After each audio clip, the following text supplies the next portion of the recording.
Bien, pues buenos días a todos. No veo a los que están afuera, pero por ahí me ven en la pantalla.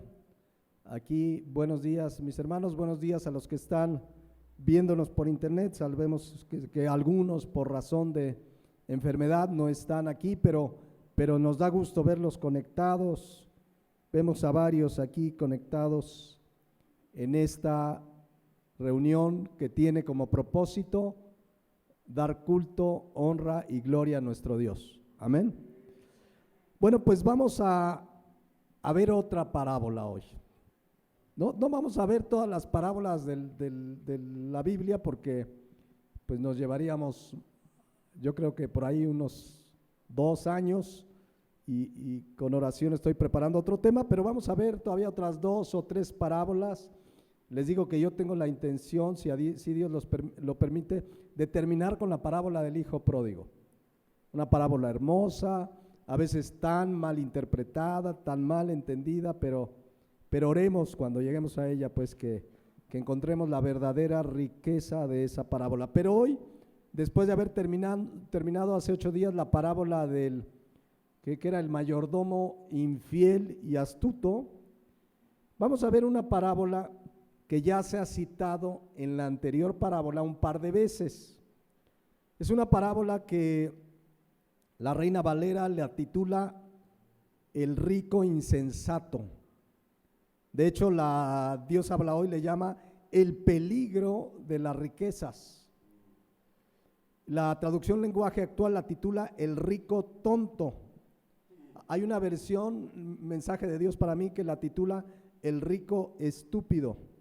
Entonces vamos a darle lectura a la parábola. Como siempre, hoy será una introducción, no entraremos de lleno a la parábola, pero vamos a ver el contexto inmediato y después en 8 días ya el contexto de la propia parábola. La parábola la leo, Lucas 12:16, también le refirió una parábola diciendo: la heredad de un hombre rico había producido mucho. Y él pensaba dentro de sí diciendo: ¿qué haré? Porque no tengo dónde guardar mis frutos. Y dijo: esto haré, derribaré mis graneros y los edificaré mayores, y allí guardaré todos mis frutos y mis bienes, y diré a mi alma: alma, muchos bienes tienes guardados para muchos años, repósate, come, bebe, regocíjate. Pero Dios le dijo: necio, esta noche vienen a pedirte tu alma, y lo que has provisto, ¿de quién será? Así es el que hace para sí tesoro y no es rico para con Dios. Hasta ahí la parábola, tengámosla presente, ya veremos qué significa, qué enseñanza espiritual nos quiere dar nuestro Señor Jesús.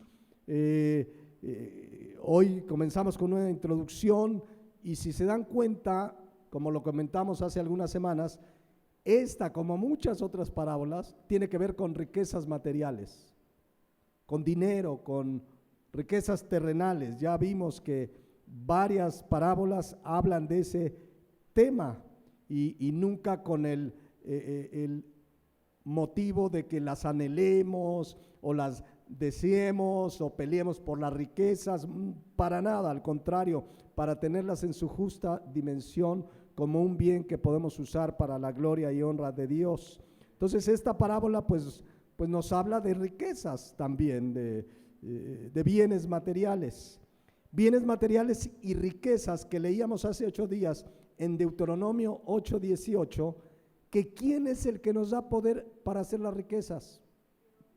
Dios. Tú tienes un trabajo, un negocio, una profesión, a lo mejor tienes un buen sueldo, a lo mejor no ganas lo que quieres, pero tienes un ingreso gracias a tu oficio, a tu habilidad, a tu inteligencia. Bueno, Dios te dio ese poder para hacer riquezas. Siempre démosle la gloria a Dios, es decir, las riquezas por sí mismas no son un problema. Ya vimos, hubo hombres muy ricos en la Biblia: Job, Abraham, David, etcétera, etcétera. Salomón, ¿qué decir de Salomón? ¿No? Slim sería pobre junto a Salomón. Entonces, no son las riquezas el problema es qué lugar ocupan en nuestro corazón. Jesucristo dijo en Mateo 6:21, porque donde esté vuestro tesoro, allí estará también vuestro corazón. ¿En qué está para nosotros lo más valioso? Para mucha gente son muchas cosas menos Dios en primer lugar. Y ahí ya hay idolatría y ahí ya hay total desorden. Pero para mucha gente efectivamente su corazón, su interés está en las riquezas. En hacer, eso es lo que los afana, y quiero trabajar para ganar más y después llegar a tal y comprarme esto y comprarme aquello y viajar más, y su vida está centrada en torno a los beneficios de las riquezas. Y ya vimos la enseñanza anterior. El cristiano debiera orar y administrar con sabiduría lo que Dios le da, y administrar también para el reino de Dios, y poníamos ejemplos y ya quedó hace 8 días predicado. Pero bien dice Proverbios 23:4, fíjense lo que dice: no te afanes por hacerte rico, sé prudente y desiste. ¿Has de poner tus ojos en las riquezas siendo ningunas? Porque se harán alas como alas de águila y volarán al cielo. La Nueva Traducción Viviente, miren cómo dice: no te desgastes tratando de hacerte rico.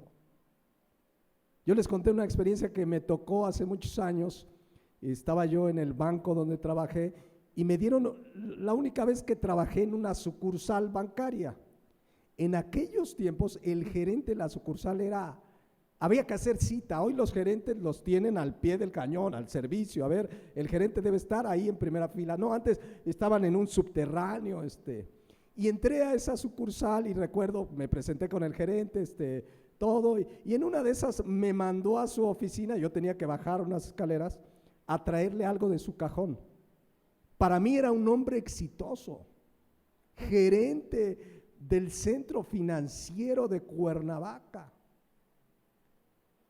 Y recuerdo que cuando abrí su cajón había tantos medicamentos, que si para la presión, que si para el corazón, o sea, llegar a ese límite, porque era un hombre que había logrado en aquel tiempo de verdad ser gerente. Hoy no es algo tan reconocido un gerente de una sucursal. Les digo, en aquel tiempo les daban auto, les daban prestaciones diferentes al resto del personal, y yo meditaba, ya era cristiano, recién en el camino del Señor, decía, voy a llegar a ese puesto tomándome todas estas medicinas. Es decir, llegar a ese puesto les costó, lo que dice aquí, desgastarse tratando de hacerse ricos. Sé lo suficiente sabio para saber cuándo detenerte, cuándo ya de verdad lo que te guía son las riquezas y no la voluntad de Dios. Y dice una verdad maravillosa: las riquezas desaparecen en un abrir y cerrar de ojos, porque les saldrán alas y se irán volando como las águilas. Entonces, solo tener esto en mente: las riquezas no son malas en sí mismas, el problema es el lugar que ocupan en nuestro corazón. Las riquezas debieran ser un medio para servir a Dios, para vivir. Hay que trabajar, el que no trabaje, que no coma, etcétera, etcétera. Pero tengamos esto en mente porque es parte del contexto de la parábola del rico insensato. Para empezar, ¿qué pasa justo antes de que Jesucristo diera esta parábola del rico insensato? Fíjense lo que pasó, se los voy a leer. Lucas 12:13. Esto es lo que da pie a que Jesucristo dijera esa parábola. Dice así el versículo 13: le dijo uno de la multitud: maestro, di a mi hermano que parta conmigo la herencia. Mas él le dijo: hombre, ¿quién me ha puesto sobre vosotros como juez o partidor? Y les dijo: mirad y guardaos de toda avaricia, porque la vida del hombre no consiste en los bienes que posee. Hasta ahí el antecedente, y de ahí viene la parábola. Pero fíjense cómo empieza el versículo 13 de Lucas 12. Dice: le dijo uno de la multitud: maestro, di a mi hermano que parta conmigo la herencia. O sea, está Jesucristo en su enseñanza, en su presencia aquí en la tierra, llevando el mensaje del evangelio, encaminado a la obra de la cruz, y alguien, no dice quién, quizás vio que Jesucristo era sabio, que era un hombre cuya palabra la enseñaba con autoridad, y de repente dice, pues a lo mejor me ayuda con la herencia. Por lo que se infiere, había un problema con una herencia con el hermano, ¿es claro? Había un problema, y el asunto es que como que lo vio como juez, ¿no? Pues me va a ayudar Jesucristo, que me ayude, tengo un problema con una herencia, y le pide ayuda. Di a mi hermano que parta su herencia conmigo. Lo primero que hay que reflexionar es que ya se dieron cuenta que siempre ha habido problemas por las herencias. Es un tema desde el Antiguo Testamento, Hubo que establecer leyes para las herencias. Y ahorita les voy a citar un caso y analizarlo todo nos llevaría a la prédica, pero ahorita les cito un caso. Pero siempre ha habido problemas con las herencias. Esposos contra esposas, entre hermanos, por la herencia de los papás, de los abuelos, se dejan de hablar, pleitos familiares, pleitos en los abogados, en los tribunales, ¿sucede o no? Entonces los abogados felices, ¿saben ustedes que el 12 de julio pasado se celebró el Día del Abogado? Felicidades, Vero. Vero es abogada. No ejerce porque hay una corrupción tan tremenda. Es dificilísimo ejercer, o no sé si ya ejerces, pero es dificilísimo ejercer en el mundo tan corrupto que se vive, por lo menos en nuestro país y en gran parte del mundo. Pero estaba yo leyendo, los abogados ganan un dineral por juicios justamente relacionados con ¿qué creen? Con dinero. Y uno de los juicios más recurrentes que tienen, o más bien de los casos más recurrentes que les llegan, dentro de los 10 casos más recurrentes que les llegan a los abogados, están los pleitos por las herencias. Fíjense, de lo que investigué, el primer lugar de asuntos que les llegan a los abogados, asuntos de particulares, pues, asuntos de deudas. Alguien que le prestó, nunca firmaron, no le pagó, le presté, y a veces, no lo van a creer, entre familiares. Número 2, ya lo mencionó aquí mi hermano, divorcios. Y divorcios también muchas veces viene inmiscuido el tema de ¿qué? Del dinero, que si te quedas con el perro, con la casa, con el gato, con el coche, esto yo lo compré y nos casamos por bienes separados.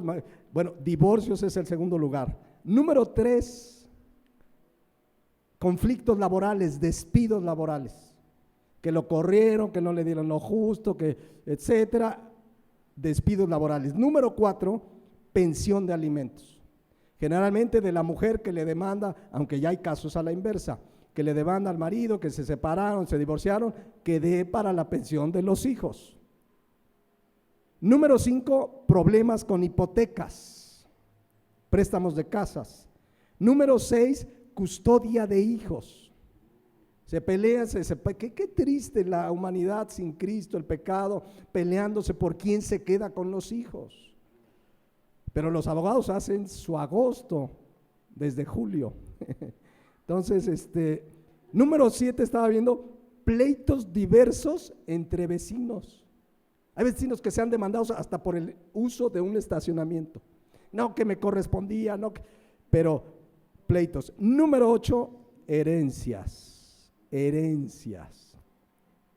Número 9, renta de casas. Y número 10, compra, venta de autos o bienes en general, que me vendió el auto, que no sirve, etcétera. Pero se dan cuenta, las herencias es uno de los casos más comunes, y de los 10 que cité, por lo menos 8 o 9 tienen que ver con dinero. ¿Se dan cuenta? El dinero, el amor al dinero, la avaricia. ¿Conocen a alguien peleándose actualmente por una herencia? Familias que se dejan de hablar, hijos que ya no se hablan, con el tío, con la abuela, un pariente que se puso vivillo y le sacó la firma al abuelo antes de morir, de verdad, casos tremendos que tienen que ver por dinero. La pregunta sería, nosotros como cristianos deberíamos andar, escuchen la expresión, peleando por herencias. Deberíamos andar separando las familias por herencias, cuando tenemos las verdaderas riquezas, hemos predicado, tenemos, 1 Pedro 1, 3 y 4, ¿se acuerdan que dice? Bendito el Dios y Padre de nuestro Señor Jesucristo, que según su grande misericordia nos hizo renacer para una esperanza viva por la resurrección de Jesucristo de los muertos. Y dice el 4, para una herencia, fíjense lo que nos espera, una herencia, ya lo hemos explicado, incorruptible, incontaminada e inmarcesible, reservada en los cielos para nosotros. Nada en este mundo tiene las características de la herencia que nos espera. Todo aquí es corruptible, todo aquí se contamina, todo aquí se mancha, se acaba, es perecedero, es temporal, es pasajero. No nos vamos a llevar ni un peso a la tumba. Pero el cristiano tiene una herencia, dice allá, incontaminada, incorruptible, inmarcesible, reservada, guardada en los cielos para nosotros. Teniendo esto, conociendo lo que tengo, ¿valdrá la pena en un asunto de dinero pelearme o dejarlo en manos de Dios? Qué tremenda, maravillosa verdad. Tenemos una herencia incorruptible, no tiene comparación con nada que podamos tener en esta tierra, nada vale la pena como lo que nos espera ahí. No nos vamos a llevar nada. Dice 1 Timoteo 6, leíamos algo hace 8 días. 6:6 dice, pero gran ganancia es la piedad acompañada de contentamiento, porque nada hemos traído a este mundo. ¿Cómo llegamos? Desnudos, manchados ahí de la placenta. A mí me tocó ver a mis hijas, pero no traía nada, más que una gran bendición de Dios, ¿verdad? Pero dice, nada hemos traído a este mundo y sin duda nada podremos sacar.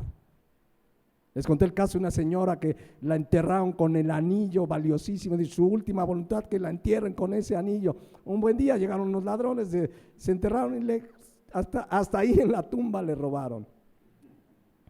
Por eso dice el versículo 8, así que teniendo sustento y abrigo, estemos ¿qué? Contentos con esto. Pues claro, 1 Pedro 3:4, teniendo la herencia incorruptible que nos espera, que está reservada, guardada. Esta expresión reservada habla de que nada ni nadie la va a poder tocar. Una herencia terrenal puede ser una casa, puede sufrir deterioro, daño. Vieron que el otro día en Teopanzolco hubo un socavón. Ha habido lugares, hay uno por Jutepec, una serie de casas frente a la mina de Tezontle, creo que sí es de Tezontle, se cayeron hace algunos años, y las que siguen ya mejor las abandonaron. O sea, todo lo que está aquí es corruptible, sujeto de perderse, de terminarse, de acabarse. Entonces no deberíamos los cristianos pelear si hay una injusticia. Hay autoridades, pero debemos orar con sabiduría qué es lo que Dios quiere ante una situación injusta en torno a una situación material. Entonces, en el caso de Lucas 12:13, regresando, no sabemos las circunstancias de este hombre, cuál era el problema exactamente con su hermano. Hay diferentes interpretaciones, pero la realidad es que no lo dice. Pero sí había leyes, porque este hombre recurre a Jesucristo, oye, tú dile que parta la herencia conmigo. Había leyes probablemente, pero todo eso es especular, pero sí debo decirles que en la Biblia, en el Antiguo Testamento, para el pueblo de Israel se hicieron leyes sobre las herencias. Porque ya Dios conoce el corazón del, fíjense desde dónde tuvo el Señor que dice a Moisés a ver sobre, es más, les voy a leer un caso que no quiere decir que es el deseo de Dios que así suceda, pero hasta este tipo de casos dejó Dios dicho que se debe de hacer. Deuteronomio 21:15. Fíjense, si un hombre tuviere 2 mujeres, ¿está diciendo Dios los hombres deben tener 2 mujeres? No, pero fíjense a lo que tuvo que llegar Dios, dar leyes en estos casos.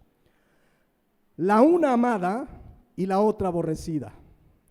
Y la amada y la aborrecida le hubieran dado hijos. Ahí empieza el problema. Cuando vengan las herencias, ¿a quién le van a tocar? ¿Al actual? ¿Al anterior? ¿A quién? Y el hijo primogénito fuere de la aborrecida. ¿Qué hacer? Un hombre tiene dos mujeres. La que aborrece, a lo mejor ya se separó, a lo mejor fue viudo, no sé, pero la que aborrece tiene el hijo mayor. Bueno, había leyes. ¿A quién se le daba la herencia? Ahorita lo vemos. Pero quiero que se den cuenta que aquí el tema no es aplaudir al hombre que tiene dos mujeres. Alguien puede decir, no, mira, Deuteronomio dice que un hombre tuvo dos mujeres y no hay ninguna observación de enojo de parte de la palabra de Dios. Bueno, es que el tema aquí no es el adulterio. El tema aquí es qué hacer con una herencia en este caso. Porque ya muchos de aquí se justifican, no, pues ya ves, sí se puede ser, ¿cómo dicen aquí en México? Los adúlteros luego dicen, es que tengo mi catedral y mi capillita. Entonces le dicen a la esposa, no, mira, es que tú eres mi catedral. O sea, no es por ahí, no es el tema que se está tratando aquí, la bigamia. El adulterio no se está tratando. Pero en el mundo hasta le echan la culpa a Dios cuando tienen dos mujeres. Hace muchos años, no, poquitos, cuando iba yo en la prepa, tenía yo un amigo, ya cuando empieza uno a sacar sus historias, es que ya rebasó uno los 50. Pero tenía yo un amigo de Tasco, tenía mucho dinero, por cierto, este amigo. Tenía un Jetta, que en aquel tiempo un chavo de la prepa con su carro, tenía un sonido. Pero ¿qué creen? Era pariente de un cantante de música popular que ya murió, que se llamaba Joan Sebastián. Y siempre venía por nosotros, vamos allí, yo sí me salía a consejo, vámonos al cotorreo, y ponía a Joan Sebastián a todo volumen.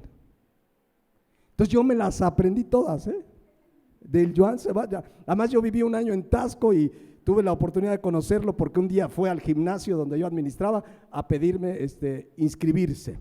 Entonces, no hombre, pero había una, pon la Catina, no es cierto, no se las vamos a poner. Fíjense la letra porque es el pensamiento de muchos adúlteros, o podría haber adúlteras, pero en este caso, así dice la canción, no se las voy a cantar, les voy a leer el fragmento. Y decía así, miren, que no debo tener más de un amor. Dicen que soy un candidato del infierno. Por cierto, era muy mujeriego este hombre. Tuvo hijos por lo menos con 2 que 3. Dice que no debo tener más de un amor. Dice la gente que es delito y es pecado. Dice la gente. Habría que decirle, no dice la gente. Lo dice la palabra de Dios. Pero bueno, dice, quiero que sepan que están en un error. Ay, así dice la canción. O sea, tener 2 mujeres, dice la gente que están en un error. Pero vean este estribillo, dice, que no debo tener más de un amor. Dicen que soy un candidato del infierno, que lo decida mi Dios, que permitió esto que siento aquí en el alma y nadie más. O sea que el culpable que tuviera 2, ¿quién era? Dios. Órale. Dice que lo decida mi Dios que permitió. Habría que decirle, ya lo decidió. Se llama adulterio. Es pecado, amén. Pero bueno, no es el asunto que se estaba tratando. La Biblia es muy clara, desde Génesis 2:24, ¿qué dice la Biblia? Génesis 2:24, por tanto dejará el hombre a su padre y a su madre y se unirá a otro hombre, así dice, a 2 mujeres, a una mujer, no, dice, se unirá a su mujer y serán una sola carne. Desde Génesis queda establecido que debía ser una sola mujer, un hombre con una mujer y una mujer, nada más, nada más. Sin embargo, en el caso que nos atiende, Deuteronomio 21:15, ¿quieres ponerlo? Pues es un hombre que tuvo 2 mujeres. Algunos expresan por el hebreo que la expresión, si un hombre tuviera 2 mujeres, que en el hebreo parece decir un hombre ha tenido dos mujeres, o sea que probablemente tuvo una, se divorció o enviudó y ahora tiene otra.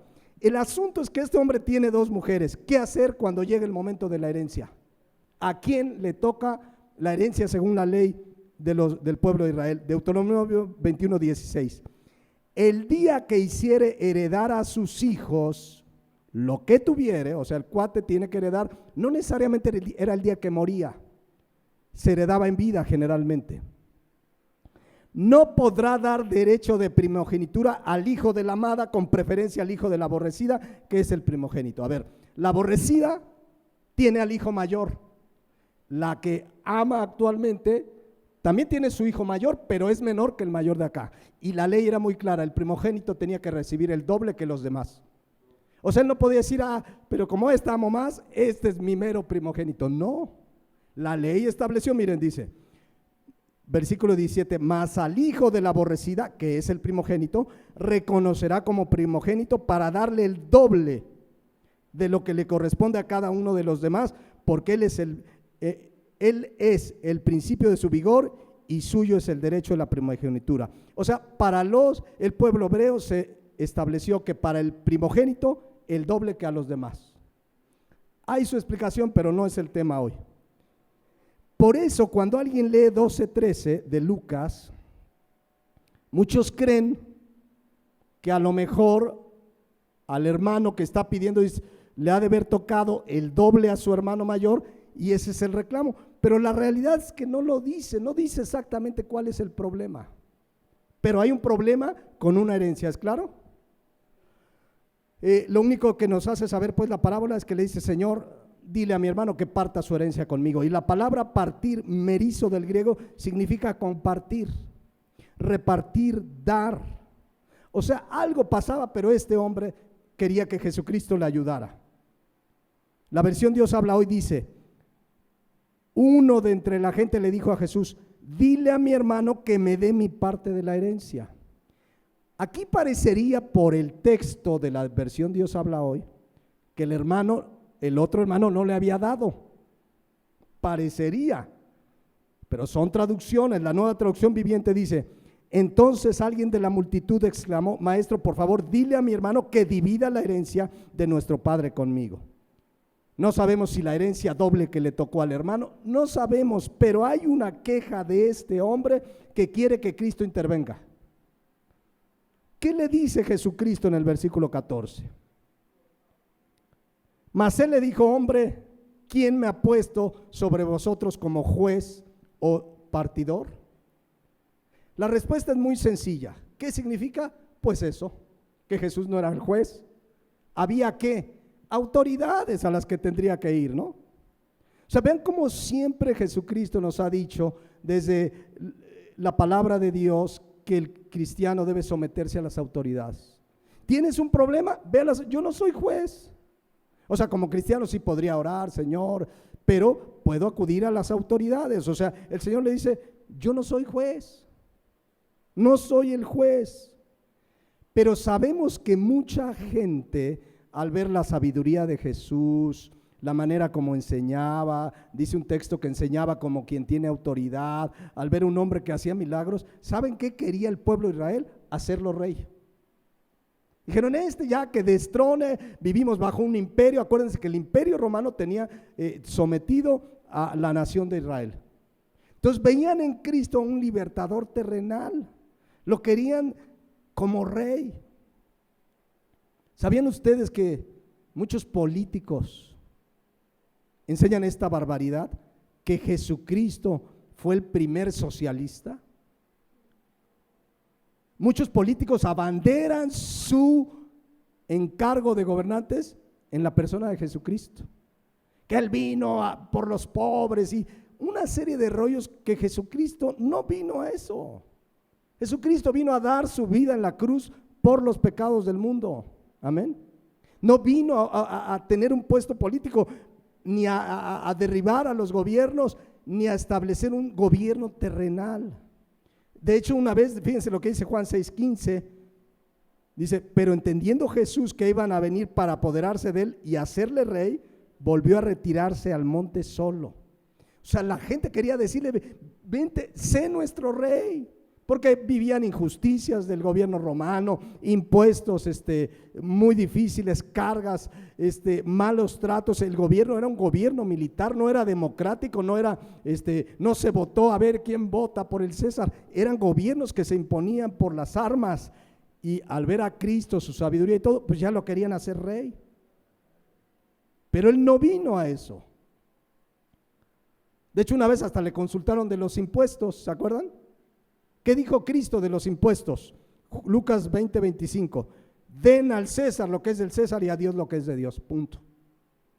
Creían que Jesucristo iba a decir, no le den, gobiernos corruptos, los romanos en armas llegaron, no les den. No, al César lo que es del César y a Dios lo que es de Dios. Es decir, Jesucristo no vino a usurpar, a quitar las autoridades civiles.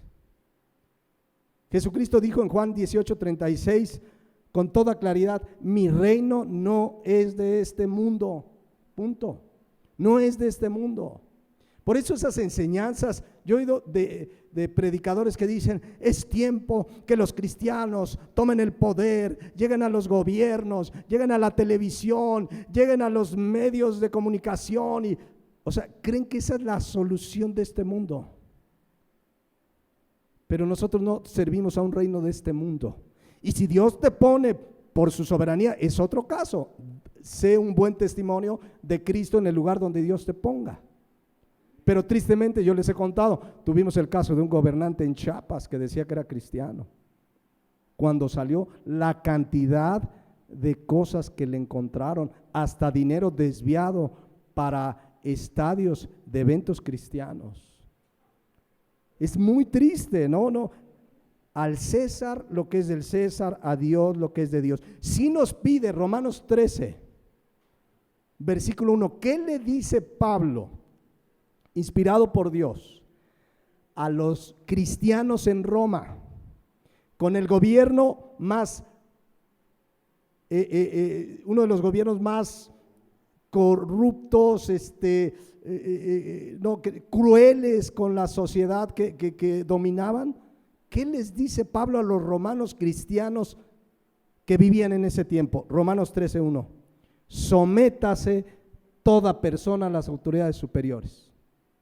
Jesucristo no vino a ver, levantémonos, vamos a derrocar a los romanos. Él sabe que lo que vivía la sociedad y el mundo es causa del pecado. Y a nosotros nos pide someternos, siempre y cuando no nos pida algo que vaya en contra de la palabra de Dios. Entonces, Lucas 12:13, ¿a quién debió acudir este hombre? Pues a las autoridades, no a Cristo. Por eso Cristo le dice, versículo 14, pues ¿quién me ha puesto como juez, como partidor? Ahora, esto no significa que el cristiano no pueda ir a las autoridades a un asunto legal. Claro que sí podríamos ir, no entre nosotros como cristianos, pero sí podríamos ir, pero sobre todo orando a Dios. Señor, voy a ejercer esta acción legal, guíame, es tu voluntad, y si lo voy a hacer, saber que nos vamos a enfrentar a muchas injusticias y que probablemente no te den la razón, aunque la tengas. Por eso hay que orar. Hay que orar. ¿A cuántos les han pasado que en un asunto legal tenías la razón, tenías todo, era favorable a ti y no ganaste el pleito? Por lo que decíamos hace un rato, la corrupción, en este México que vivimos, la justicia es para el que tiene más. Aunque podemos orar, hay casos que se han ganado en oración, Señor, y a veces la justicia terrenal se ejerce y Dios lo permite, pero muchas otras no. Es decir, siempre debemos orar antes de ejercer una acción legal. Señor, es tu voluntad, pero que además nos mueva el mero hecho de que se haga justicia, no el odio, no el rencor, y lo voy a demandar para que se pudra en la cárcel y que ahí, y entonces le llegue. No, eso no debe haber en nuestro corazón. Simplemente el hecho de hacer justicia. Cada caso debería uno orar, Señor, ¿quieres que ejerza la acción legal o lo dejo en tus manos? Pero no estamos impedidos de usar las autoridades superiores. Amén. Pero bueno, el Señor Jesús deja en Lucas 12:14 claro que pues, Él no vino a ser una autoridad civil. ¿A qué vino Jesucristo, mis hermanos? Exactamente, Marcos 10:45, para dar su vida en rescate por muchos. Dice Juan 3:16, de tal manera amó Dios al mundo que envió a su Hijo unigénito para que todo aquel que en él cree no se pierda, mas tenga vida eterna. A eso vino. Entonces, en Lucas 12:14 pues, se lo deja bien en claro. A ver, yo no soy juez, pero vean lo que dice a continuación. Y les dijo, mirad y guardaos de toda avaricia, porque la vida del hombre no consiste en la abundancia de los bienes que posee. ¿Qué respuesta, mis hermanos? De pronto diría uno, ¿y esto qué tiene que ver? El otro le pidió ayuda para la herencia. A mí lo que me hace ver es una verdad maravillosa de Jesucristo como Dios. Jesucristo sabe todas las cosas. Conoce tu corazón y conoce mi corazón. Lo más profundo de cada uno de nosotros, Él lo conoce. ¿Se acuerdan cuando estudiamos el mensaje a las 7 iglesias de Apocalipsis?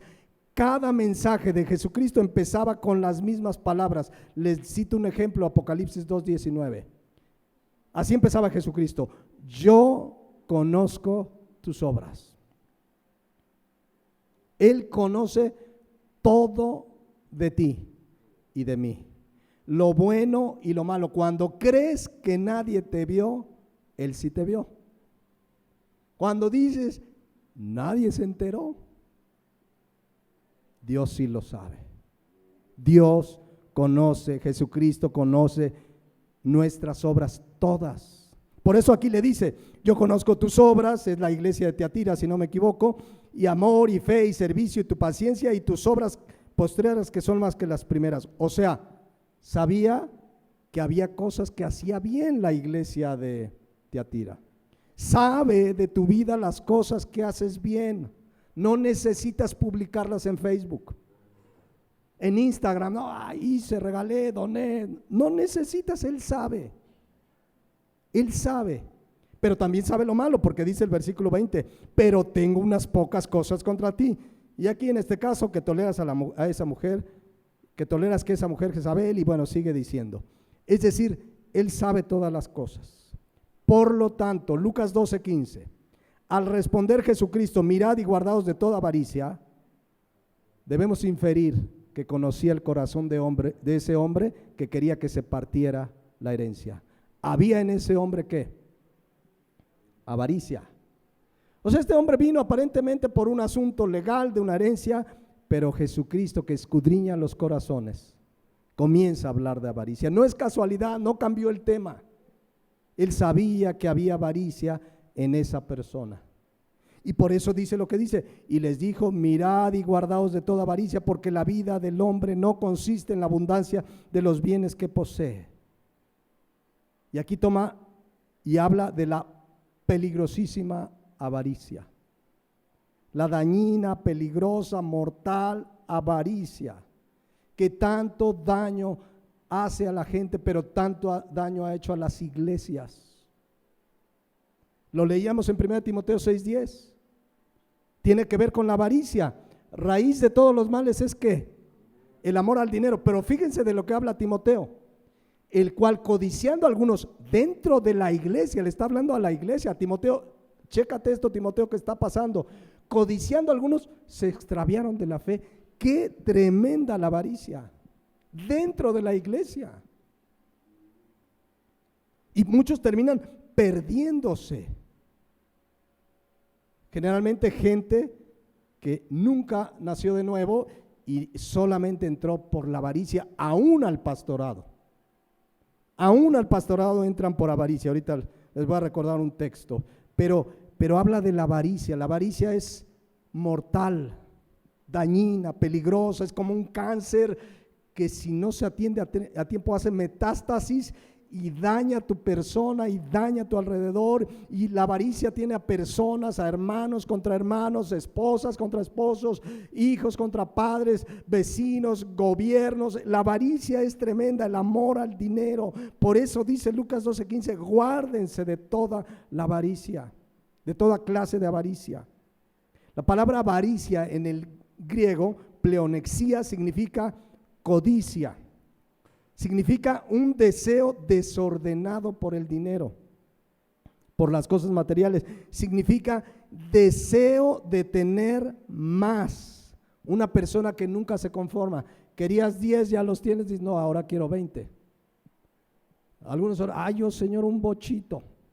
No, ahora ya quiero más y más, por el simple deseo de tener más. No estamos hablando de alguien que sí requiera un vehículo o Dios le provea, etcétera, etcétera, pero por el simple deseo de no conformarse, quiero más, y ya tienes casa, no, quiero más, y entonces lo lleva a trabajar más y lo lleva a hacer cosas incluso incorrectas para hacerse de más dinero. Por eso dice 1 Timoteo 6:10, raíz de todos los males es el amor al dinero. Una persona avara ama el dinero y es gravísimo, no para. Fíjense lo que dice Eclesiastés 5:10. El que ama al dinero, y eso es la avaricia, no se saciará de dinero. ¿Ya lo vieron? ¿Pasa o no pasa eso? Ya tienes, quieres más y más, no se sacia, dice. Y el que ama el mucho tener no sacará fruto. También todo eso es vanidad, vaciedad, no sirve para nada. Dice, cuando aumentan los bienes, también aumentan los que lo consumen. ¿Qué pues tendrá su dueño sino verlo con sus ojos? Déjenme, se los pongo en la versión Dios habla hoy y en la Nueva Traducción Viviente. Dice, la versión Dios habla hoy, el que ama el dinero siempre quiere más. El que ama las riquezas nunca cree tener bastante. ¿Te ha pasado? ¿Nos ha pasado? Algo hay que examinar en nuestro corazón, que te sientes insatisfecho. No, quiero más. Cuidado, porque dice, nunca cree tener bastante. Esto también es vana ilusión, porque mientras más se tiene, más se gasta. Antes decía, no, con 5 la hacía, por decir algo, no estoy diciendo cifras realistas, pero es con 5 la hago. Ya tienes 5, pues ya te hiciste de esto y ahora tienes este otro. No, necesito 10. Y cuando tienes 10 te haces de esto, de este otro compromiso. No, es que yo con 15 la hago y con 20 no se sacian. Nunca van a tener lo suficiente. Dice, ¿y qué se gana con tener aparte de contemplar lo que se tiene? La Nueva Traducción Viviente dice, los que aman el dinero nunca tendrán suficiente. Qué absurdo es pensar que las riquezas traen verdadera felicidad. Cuanto más tengas, más se te acercará la gente para ayudarte a gastarlo. Por lo tanto, ¿de qué sirven las riquezas? Quizás solo para ver cómo se escapan de las manos. Qué diagnóstico tan claro, mis hermanos, de la avaricia. Pero tenemos que examinar nuestro corazón. Y no es que querramos tener muchísimo, pero de pronto nos mueve. Acuérdense que como cristianos, estas situaciones batallan en nuestro cuerpo, la carne ahí está, quiero más, pero ahora podemos en Cristo someternos, tengo lo suficiente, y si Dios quiere me lo dará, pero no me voy a afanar, no voy a trabajar 20 horas para lograr, no, voy a trabajar lo necesario, y si Dios quiere lo tengo, y si no, gloria a Dios, estoy contento con lo que tengo ahora, porque además es la avaricia la que mueve, les decía hace un rato, a los falsos maestros. Justamente, 2 Pedro 2:3. Y ¿qué dice ahí?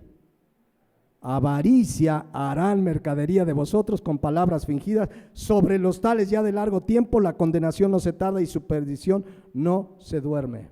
La Nueva Traducción Viviente dice, llevados por la avaricia, inventarán mentiras ingeniosas para apoderarse del dinero de ustedes. ¿Quieren una mentira ingeniosa? Pacta con el Señor, ¿no? La gente, ay, voy a pactar, pero a ellos le llaman pacta a que les traigas tu dinero. No estamos hablando de lo bíblico, de las ofrendas, del diezmo, no, pacta y siembra y das a que duele y le das 10 y te va a dar 100 y ahí va la gente también avariciosa, porque también la gente avariciosa cae con los avariciosos. Si doy 10 me va a dar 10 veces más, entonces voy a traer 1000, ¿no? ¿Qué los movió? ¿La obediencia a Dios, a la palabra o la avaricia? O sea, hay avaricia de aquellos y de los otros, tan culpables unos como los otros, porque hay gente que dice, no, el problema son los falsos maestros. Sí, son un problema y Dios los juzgará y Él es el que hará el juicio, pero el problema es que muchos de los que le creen es porque tienen el mismo corazón. Y Dios te quiere dar más, y ahí está, y todo, la avaricia, el dinero, tener más, cuando la palabra de Dios nos manda lo contrario. Fíjense lo que dice Colosenses 3:5. Hacer morir, una expresión de decir, quita de tu vida totalmente, ¿qué? Lo terrenal en vosotros, fornicación, impureza, pasiones desordenadas, males deseos y ¿qué? Y avaricia, ¿qué es qué? Idolatría. ¿Ya vieron? La avaricia está al nivel de la idolatría. Hay gente que dice, ay, esos de tal religión son unos idólatras y con sus santitos y les van de rodillas a la villa y hacen esto, ay, es que ignoran la palabra de Dios. Gracias, Señor, que no soy idólatra, pero si eres avaro, estás al mismo nivel. La avaricia es poner al dinero por encima de Dios, y eso equivale a idolatría. Y eso equivale a violar los 2 primeros mandamientos de la ley moral de Dios, de los 10 mandamientos. ¿Qué dice Éxodo 23? No tendrás dioses ajenos delante de mí. Y cuando el dinero está antes, ya es tu Dios. Acuérdense que idolatría es tener algo o alguien antes que a Dios. Puede ser tu esposo, tus hijos, el trabajo, el dinero. Cualquier cosa que esté antes que Dios es idolatría. Y luego dice, no te harás imagen ni ninguna semejanza que esté arriba en el cielo, ni abajo en la tierra, ni en las aguas debajo de la tierra. A ese nivel, Colosenses 3:5, a ese nivel está la avaricia. Miren cómo dice la Nueva Traducción Viviente.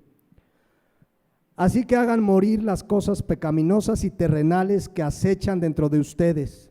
Ahí están, o sea, es normal que viviendo en este mundo esas cosas que nos acechen, los comerciales. Tú puedes estar viendo YouTube y te meten ya comerciales, ¿ya vieron? Y compra este auto, el que tiene este auto va a ser el terror de las mujeres, ¿no? Y ahí sale el cuate con su carro, o toma tal perfume y verás cómo vas a conquistar el mundo, y vas y el perfume 2,500. No sé si me fui bajo, pero de ese nivel.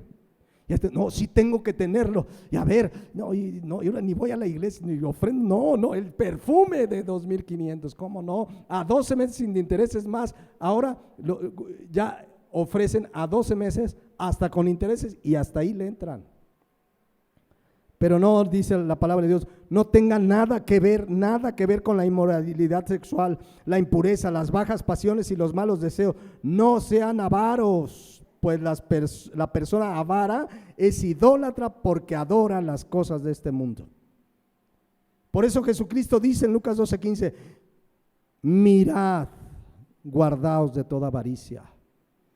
Mirad, es una advertencia. La Nueva Traducción Viviente dice, tengan cuidado con toda clase de avaricia. Es tan terrible la avaricia que la Biblia enseña que si tú y yo aborrecemos la avaricia, alargamos nuestros días en esta tierra. ¿Cómo la ven? Y a la inversa también, una persona avara va a cortar sus días sobre esta tierra. O sea, la avaricia, el deseo de tener más, ahí está la gente estresada y quiero más y quiero comprar esto y tengo que trabajar y tienen 2 trabajos, tienen 3 trabajos, salen de uno y se van al Uber, salen del Uber, se van al Didi, se van acá porque quiero más, etcétera, etcétera, dañan su vida, su salud, el estrés. Pero miren lo que dice Proverbios 28:16. El príncipe falto de entendimiento multiplicará la extorsión, mas el que aborrece la avaricia, ¿qué pasa? Prolongará sus días. Hermanos, estemos contentos, no deseemos más que lo que tenemos. Si Dios bendice más, tú trabajas, Él soberanamente te puede añadir más de lo que crees, o en su caso someterte a prueba. Él es soberano, pero cuando uno no es avaro, hasta tus días se alarga, porque de verdad la avaricia, el estrés que produce, la maldad, todo lo que trae a su entorno, daña hasta la salud. Uno de los problemas más graves que tiene la gente en este tiempo es estrés y les afecta problemas del corazón, problemas de órganos internos que se dañan, y el hígado, el estrés, corajes, etcétera. Es terrible la avaricia. Por eso dice, el que aborrece la avaricia prolongará sus días. La versión de Dios ha hablado y dice, el que no es codicioso tendrá ¿qué? Larga vida. Aquí habla específicamente de gobernantes. ¿Tenemos gobernantes avariciosos? No, ¿verdad? En México no hay avariciosos, no existen para nada. Pero el principio aplica para nuestra vida. El que aborrece la avaricia, el que no es codicioso, tendrá larga vida. No nos afanemos por tener más. Es más, ni siquiera nos afanemos por lo estrictamente necesario. Es decir, puede haber gente que efectivamente no es que quiere un mejor auto, no es que quiere una mejor casa, que dice yo lo único que quiero es comer bien, lo único que quiero es para la escuela de mis hijos, lo único que quiero es una casa. Bueno, ni en eso nos afanemos. Les voy a recordar lo que dijo Jesucristo para que lo tengamos presente en nuestra mente, en nuestro corazón, porque yo sé que estamos viviendo problemas económicos en nuestro país como nunca. Vean cómo está la inflación, a cómo está el huevo. No, de veras, ¿a cómo está el huevo? Lo compró barato. A mí me lo vendieron más caro.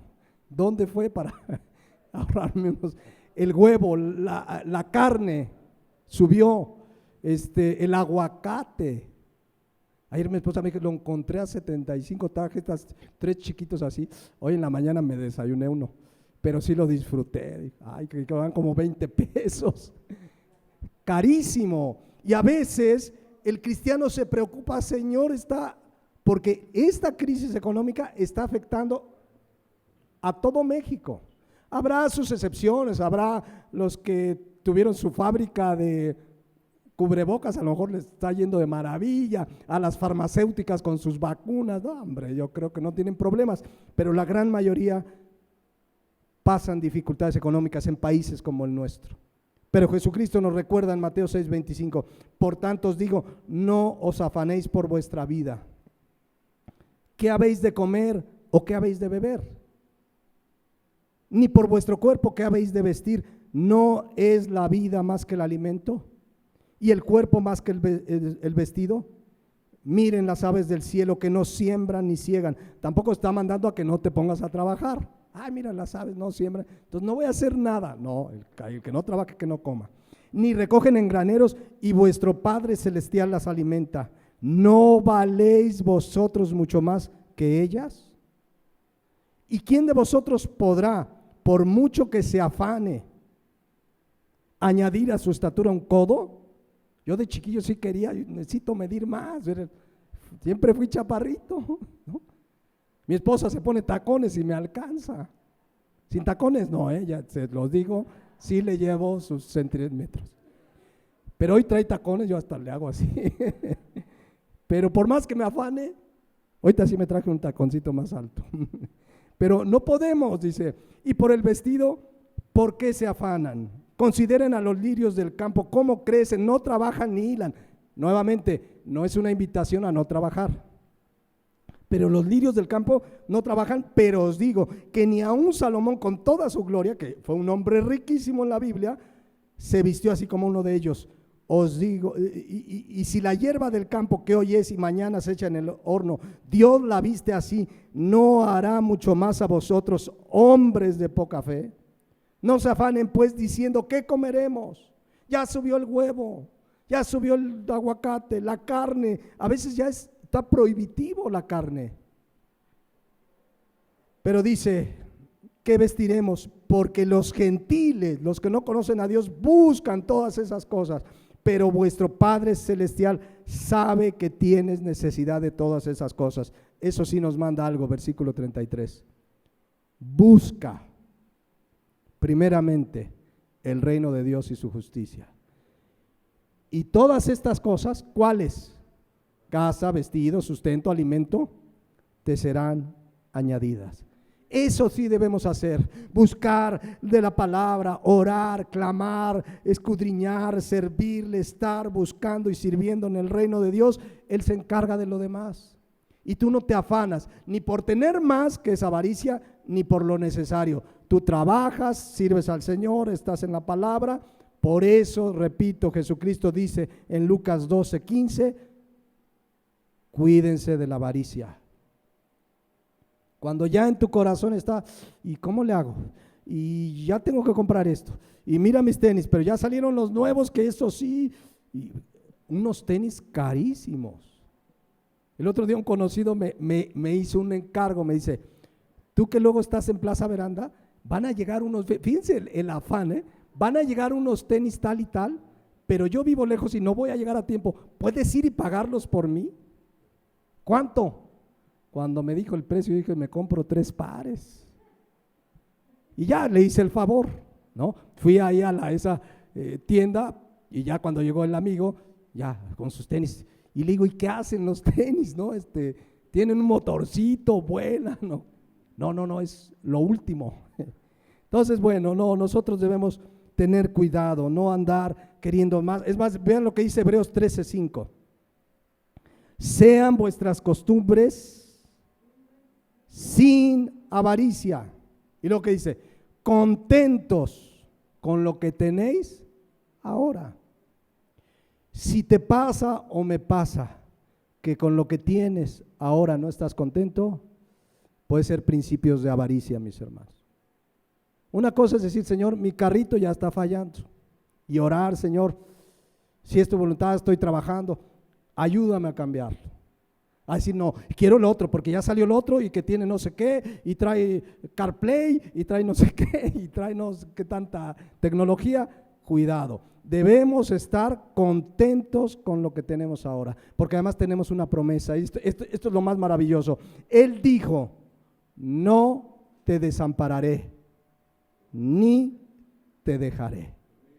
Necesitamos saber algo más esta mañana, que el Dios del universo, que nuestro Padre Celestial, el creador de los cielos y de la tierra, te diga, no te voy a desamparar, no te voy a dejar.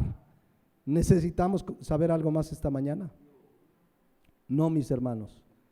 Si lo creemos, no necesitamos nada más. Lo que a veces nos gana el afán, pero recordemos, el Señor está conmigo. Y si Él permite que pase una prueba, que pase dificultades, que pase escasez, como decía Pablo, sé vivir en la abundancia y sé vivir en la escasez. En todo y por todo estoy enseñado, así para tener abundancia como para padecer hambre. ¿Por qué? Porque su confianza era en el Señor. Amén. La Nueva Traducción Viviente dice, no amen el dinero, estén contentos con lo que tienen, pues Dios ha dicho, nunca te fallaré, jamás te abandonaré. Entonces, si hoy tienes una situación económica complicada, confía en Dios, ora a Dios, trabaja, busca, etcétera, pero confía, Él no te deja. ¿O será que Él falta su promesa? ¿O será que fue solamente una frase para calmar el nervio? No, si Él dice no te dejaré es porque no te va a dejar. Si Él dice no te desampararé es porque no te va a desamparar. Y yo creo que aquí varios podemos dar testimonio que nunca nos ha dejado. Que al contrario, los que a veces nos olvidamos, los que a veces dejamos de orar, los que a veces dejamos la palabra, nos va bien y como que ya todo está bien y te olvidas, ya ni te congregas, ay, el domingo no voy, porque somos nosotros los que sí lo dejamos, los que sí lo desamparamos, cuando Él ha prometido que no nos va a dejar. Amén. Por eso Jesucristo dice, cuídense de la avaricia. Por eso Lucas 12:13, para ir sobre el final el día de hoy y continuamos en 8 días. Cuando este hombre de Lucas 12:13 le dice, di a mi hermano que parta la herencia conmigo, en su respuesta Jesucristo le dice, guardaos de toda avaricia. Es que vio en ese hombre avaricia. Miren cómo dice la versión Dios habla hoy. También dijo, cuídense de toda avaricia, porque la vida del hombre no depende del poseer muchas cosas. La Nueva Traducción Viviente dice, luego dijo, tengan cuidado con toda clase de avaricia, la vida no se mide por cuánto tienen. La gente cree que valemos por lo que tenemos. Muchas veces llegamos a pensar que valemos por lo que tenemos. Esa es la filosofía humana. Tanto tienes, tanto vales. Y a veces o tratamos a la gente por lo que tiene o nos tratan por lo que tiene, sí o no. Ya lo veremos en 8 días. Le voy a dejar aquí porque tenemos que ver esta última parte. La vida del hombre no consiste en la abundancia de los bienes que posee. Lo vamos a ver en 8 días. Y ya después entramos a la parábola. Pero esto es lo que sucedió antes de la parábola. Entonces le dejamos aquí por hoy, mis hermanos. Les invito a que cierren sus ojos y meditemos en lo que vimos hoy. Lo primero es, ¿qué lugar ocupan los bienes materiales en nuestras vidas? Porque donde está tu tesoro, dice el Señor, ahí está tu corazón. Somos capaces de pelear por bienes materiales, de perder una amistad, una relación familiar, por una herencia, por dinero. ¿No será que nuestro corazón de pronto tiene una tendencia avariciosa porque no estás contento con lo que tienes ahora? ¿Y quieres más? No estoy hablando de lo necesario. La palabra de Dios dice que le pidamos, que Él nos da el pan de cada día, que clamemos, que provea, pero tengamos cuidado en nuestro corazón que no haya un deseo simplemente de tener más. Ahí empieza la avaricia, cuando quieres más simplemente porque no te sacia lo que tienes ahora. Si te pasa y me pasa que tienes algo y quieres más, examinemos nuestro corazón esta mañana. Ya ampliaremos más, pero la vida del hombre, tu vida y mi vida, no depende de los bienes que tienes. No vale más o vale menos según la casa que tienes, el auto que tienes, la colonia donde vives. Si por algo vale nuestra vida es porque Cristo le dio propósito eterno. Es porque la sangre de Cristo nos compró a gran precio. Y ahí tenemos un propósito y tenemos una herencia incorruptible, inmarcesible. Por eso yo creo que debemos meditar. Si hay problemas económicos, si hay dificultades. Ya lo hablaremos en 8 días, pero jóvenes, cuídense de la avaricia. ¿Por qué estás estudiando esa carrera? Tienes un buen trabajo, cuida de la avaricia, administra lo que Dios te da. Hagámoslo correctamente, pero cuidémonos de toda clase de avaricia. Pongámonos de pie, mis hermanos.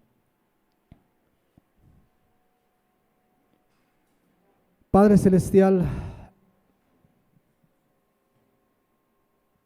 qué maravillosa tu palabra que nos da un diagnóstico.